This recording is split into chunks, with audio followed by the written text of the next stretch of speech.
Okay, welcome guys. This is ABD In Conversation, and today Jeff and I want to have a quick conversation about going beyond Agile and organizing for the future. And we want to tackle specifically the area of the rise of the industrial machine. What does that mean? What was it? You know, and we even have sound running in the background. But Jeff, welcome. Oh, sorry. Hi, Nico. Nice to see you. What, you didn't like my imitation of Terminator: Rise of the Machines? I thought it was appropriate. Anyway, when I put most of these slides together, there's always been a soundtrack in the background, so I thought I would just share my skills. So at least anybody who's listening knows what they have to put up with when they work with me. So anyway, Nico, thanks for inviting me here. I wanted to put these series of conversations out because a lot of people are talking about how today's work environment is not fit for purpose for today's environment. And I think it's important that when we frame these kinds of conversations, we do it with a little bit of a historical context. So, before we get into, why organizational kind of structures, management systems, other things aren't really helping organizations deliver the kind of value we want, it's not helping them be, the kind of organizations we want. Let's go back 100 years. How did we get here, right? So, like Nico, let me pose a question to you. If we were, back in the 1900s, it's the turn of the last century, describe the market conditions or the overall environment as it relates to trying to deliver value way back then. Yeah, it's interesting to think about that, right? Like I think a couple of things come to mind immediately. Things were very much about just production, standard things. I want to optimize for efficiencies. I want to have just like basically quality control to that. I can create a pod, but I want to create 1,000 pods that are exactly the same and create those pods because we didn't even have a pod prior to the Industrial Revolution. Like creating a pod prior to the Industrial Revolution, it was extremely expensive. So we have there was such a dearth of material goods, right? Like such an opportunity to grow wealth. Exactly. So it was to me, when I look back, it was all about standardization. How do I make this efficient? How do I make this cost effective? How do I make the most money out of it, with the most standard approach to it? Well, because we were trying to make things as cheaply as we possibly could. Because 1900s for me, when I read about it, I wasn't alive back then. I'm not that old. Was all about generating wealth. Yeah, totally. Everybody was poor.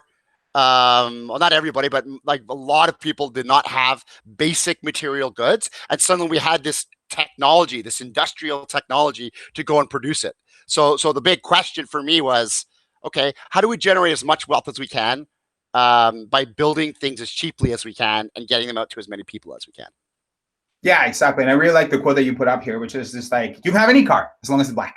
Yeah, right? Lots of customization, right? Goods that were repeatable. Fine-tuning what you needed for the customer is definitely not a thing back then. So a lot of let's get things out. It's almost like it was the rush to commoditization.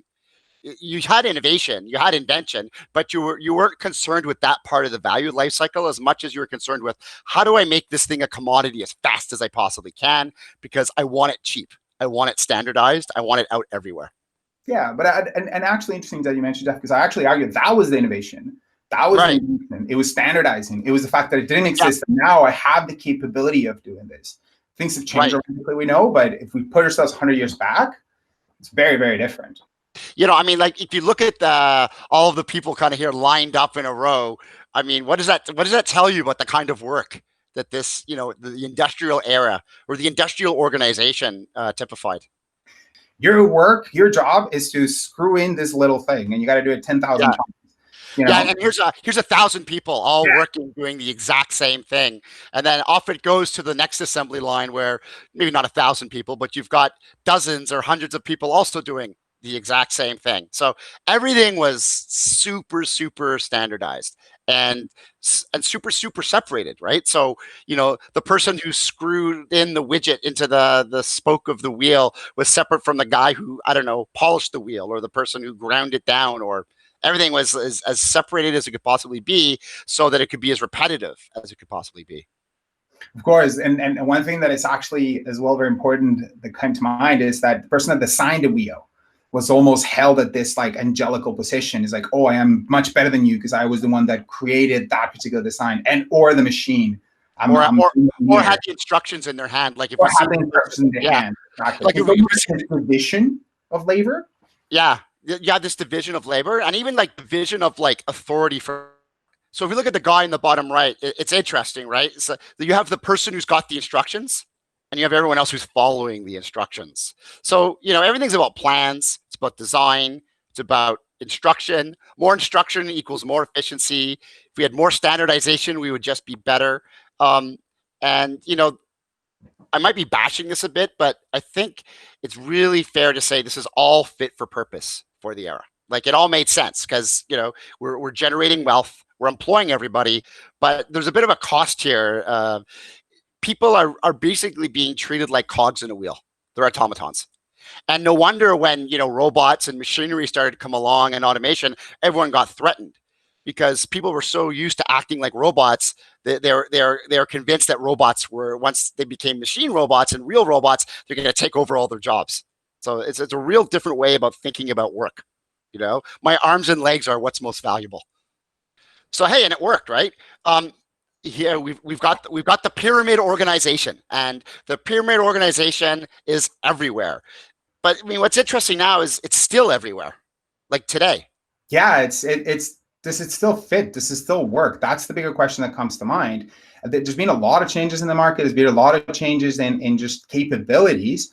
I mean, it's so interesting. Like every organization, whether it's kind of like a more conservative, accounting firm or a bank, all the way up to like modern hipster digital, Facebook, Google, the big high tech companies, they're all organized like this. The predominant technology is still, I mean, there's matrix management and, kind of other sort of fads out there or other management movements that are out there.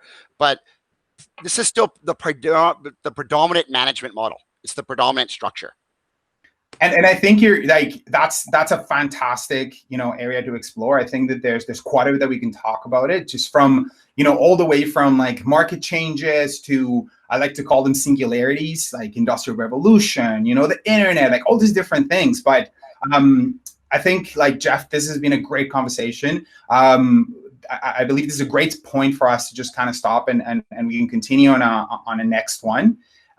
Any final thoughts? Anything else you want to leave us with? No, I just want to leave the question, what's changed? Why are we, is this, organizing structure still fit for purpose given what's changed? And let's just pick it up next time. Awesome. Jeff, thanks so much for this great small talk. And we'll see you guys soon in ABD In Conversation. See you next time, guys.